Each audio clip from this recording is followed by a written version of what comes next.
गेली अनेक वर्ष शेतकरी कधी दुष्काळानं होरपळत असताना गेल्या वर्षी समाधानकारक पाऊस पडल्यानंतर आणि त्यानंतर पीक पाणी बऱ्यापैकी हाती आलं, तर एकीकडे बाजारभाव कोसळल्यामुळे तर दुसरीकडे आता अवकाळी पावसानं पुरता कोलमडून पडत आहे। रविवारी सायंकाळनंतर जिल्ह्याच्या पठार भागात मोठ्या प्रमाणात सोसाट्याचा वादळी वारा सुटला। या अचानक झालेल्या आसमानी हल्ल्यात या भागातील अनेक गावातील उभी फळपिकं क्षणामध्ये जमीनदोस्त झाली। यामध्ये आंबा, डाळिंब, कांदे आणि फळांचं लाखो रुपयांचं नुकसान झालं, तर सोसाट्याच्या वाऱ्यामध्ये अनेक घरांची छपरं उडाली, भिंती कोसळल्या आणि अनेकांचे संसार क्षणामध्ये उघड्यावर आले। एकूणच काही तासातच अनेकांचं होत्याचं नव्हतं झालं। याप्रसंगी शेतकरी युवराज कुरकुटे आणि सागर शेळके यांनी आपलं मनोगत व्यक्त केलं।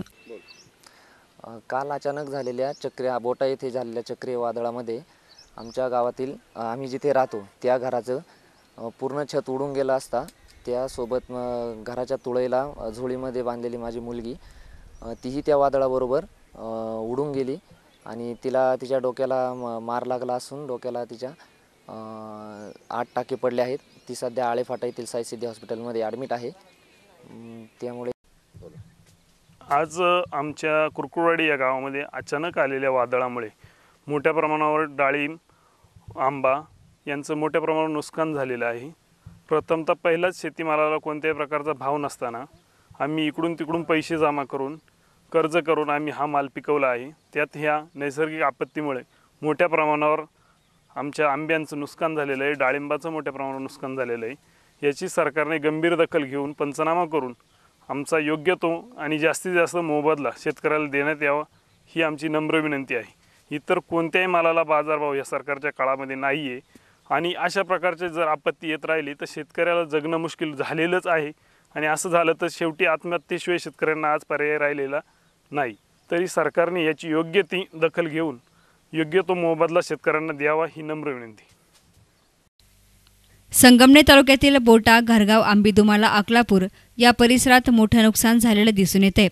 घराची पत्रे उडून आणि भिंती पडल्यामुळे काही ठिकाणी लोक जखमी झाले आहेत। यामध्ये एक 3 वर्षांची झोळीमध्ये झोपलेली मुलगी पत्रे उडाल्यामुळे दूर जाऊन पडल्यामुळे जखमी झाली। तिच्यावर खासगी रुग्णालयामध्ये उपचार सुरू आहेत। प्रशासनानं नुकसान झालेल्या भागामध्ये धावघेत पाहणी सुरू करणे आणि पंचनामे करण्याचं काम सुरू केलंय। याप्रसंगी तहसीलदार साहेबराव सोनोने, कृषी अधिकारी कारभारी नवले आणि पशुसंवर्धन सभापती अजय फटांगरे यांनी आपल्या प्रतिक्रिया व्यक्त केल्या। वाजल्यापासून रात्री 8 वाजेपर्यंत वादळ चालू होतं आणि एकदम भयानक वादळ झाल्यामुळे बऱ्याच ठिकाणी फळझाडांचं नुकसान झालं आहे आणि या नुकसानीची पाहणी संयुक्तपणे BDO साहेब, तहसीलदार साहेबांनी आम्ही करतो आहोत।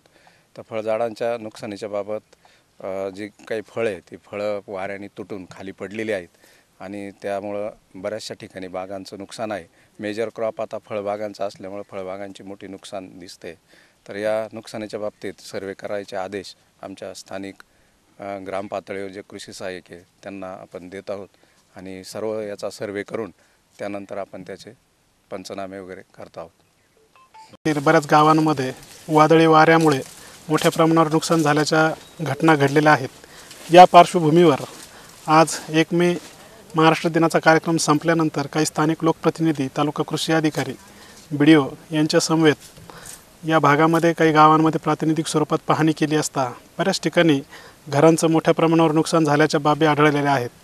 काही ठिकाणी या घरं पडून तसंच पत्र्यांमुळे काही लोक जखमी देखील झालेले आहेत। या सर्व बाधित भागाचे पंचनामे करण्याबाबतच्या सूचना सर्व संबंधित तलाठी, ग्रामसेवक आणि कृषी सहाय्यक यांना देण्यात आलेल्या आहेत। याच्यामध्ये जर समजा चुकून कोणाचं नुकसान भरपाई किंवा याच्यामध्ये पंचनामा करण्याचं बाकी असेल तर स्थानिक प्रतिनिधी, स्थानिक लोकांनी याबाबी आमच्या निदर्शनास आणून द्यायच्या आहेत, जेणेकरून बाधित जे नागरिक आहेत त्यांना तात्काळ नुकसान भरपाई मिळेल। या पद्धतीने आम्ही त्याचं नियोजन करतो आहोत। धन्यवाद। गेल्या 4 ते 5 वर्षांपासून राज्यातला शेतकरी अडचणीत आहे। 3-4 वर्ष दुष्काळाच्या झळा एवढ्या त्यांनी सोसल्या की महिनाकाठी शेकडो शेतकऱ्यांनी आत्महत्येचा मार्ग स्वीकारला। मात्र गेल्या वर्षी राज्यात बहुतांशी भागात समाधानकारक पाऊस झाला। उल्हासित बळीराजानं कुठे तूर पेरली तर कुठे कांदा लावला, कुठे डाळिंब आणि मोसंबीची लागवड केली। काळ्या आईनं प्रेमाची उब देत पिकं उगवली, जोपासली आणि फुलवली देखील।